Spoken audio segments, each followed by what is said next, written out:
Durante séculos, a China foi governada sob a bandeira da dinastia Han. Mas tudo o que é unido, um dia se fragmenta. No final do século II, um império milenar começou a ruir.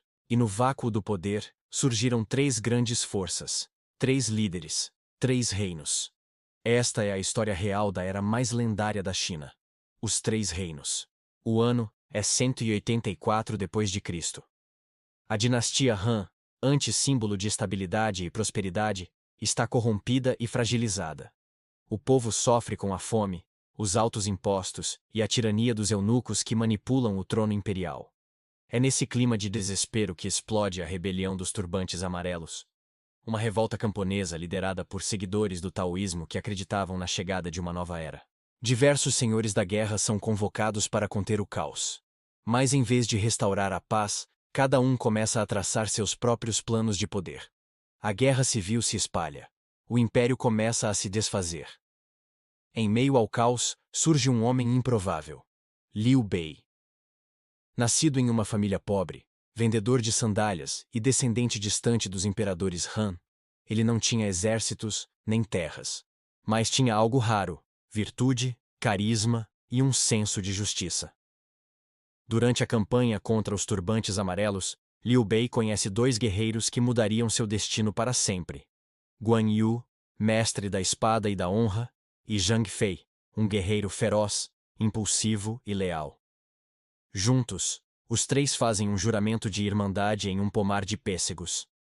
Juram viver e morrer juntos, lutando pela paz e pela restauração do Império Han.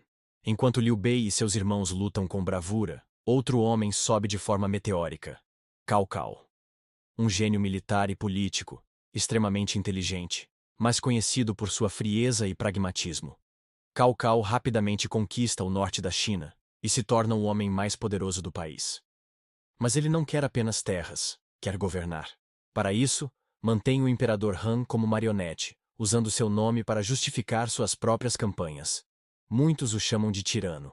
Outros, de herói moderno que faz o necessário para estabilizar a nação. Como ele mesmo dizia, prefiro trair o mundo do que permitir que o mundo me traia. E no centro do conflito, havia um homem temido por todos, Lu Bu. O guerreiro mais forte da China. Armado com sua alabarda e montando o cavalo Red Hair, Lu Bu podia derrotar dezenas de soldados sozinho. Seu poder físico era tão lendário quanto sua instabilidade emocional. Traiu seu pai adotivo, Jing Yuan. Depois, traiu Dong Zhuo, o chanceler que controlava o trono, assassinando-o para tomar o poder. Por um tempo, Lu Bu dominou a capital, mas seu espírito errante e traições constantes o deixaram sem aliados. Por fim, foi cercado por Cao Cao, capturado e executado. O homem mais temido da China caiu, vítima de sua própria ambição. Com o tempo, a China se dividiu em três grandes forças. No norte, o reino de Wei, governado por Cao Cao. No sul, o reino de Wu, liderado por Sun Quan, herdeiro de uma dinastia militar.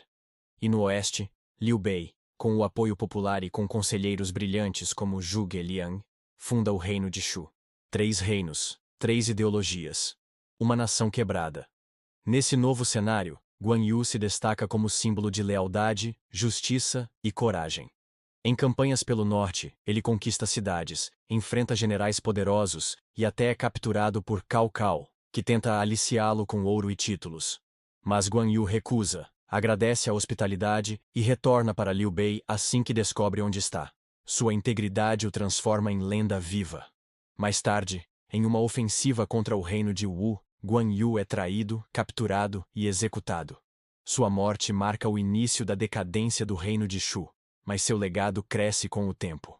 Guan Yu é transformado em uma divindade, o deus da guerra, e até hoje é reverenciado por milhões de chineses.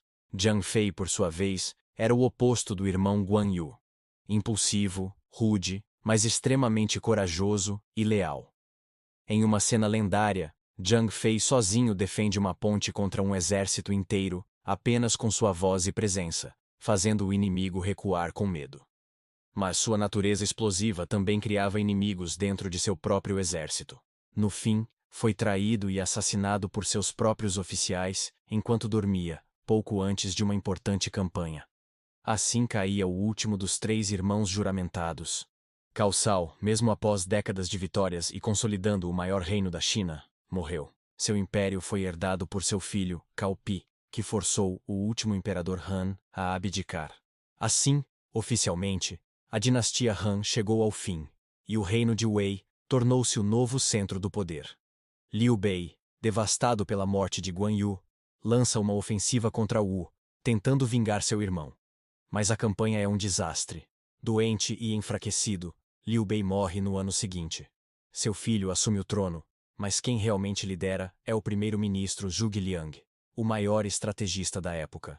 Zhuge Liang, também conhecido como Kongming, é um mestre da diplomacia, da guerra e da ciência. Seu intelecto e visão são tão impressionantes que, mesmo após a morte de Liu Bei, ele consegue manter o reino de Shu por muitos anos. Lidera várias campanhas para reunificar a China, mas sempre com poucos recursos e muitos inimigos. Morre em sua última expedição, diante de seu maior rival, Sima Yi, general do reino de Wei. Com o passar dos anos, Wei conquista Shu. Depois, Wu também cai.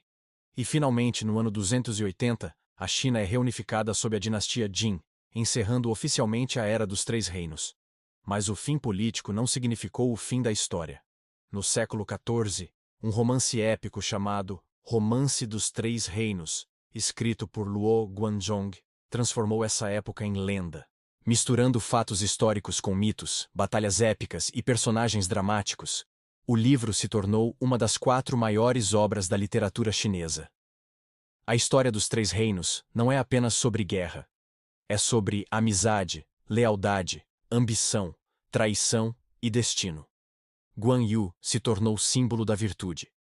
Liu Bei é lembrado como o imperador justo. Cao Cao, o governante que uniu o país à força.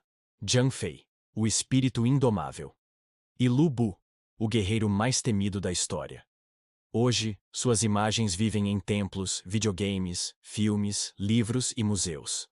A lenda dos Três Reinos continua viva, não apenas como história, mas como parte da alma do povo chinês.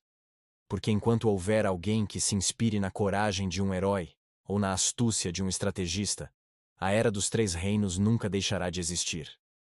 Se gostou deste vídeo, curta, compartilhe, e se inscreva-se no canal para mais vídeos sobre histórias reais, guerras e mitologia. Até a próxima!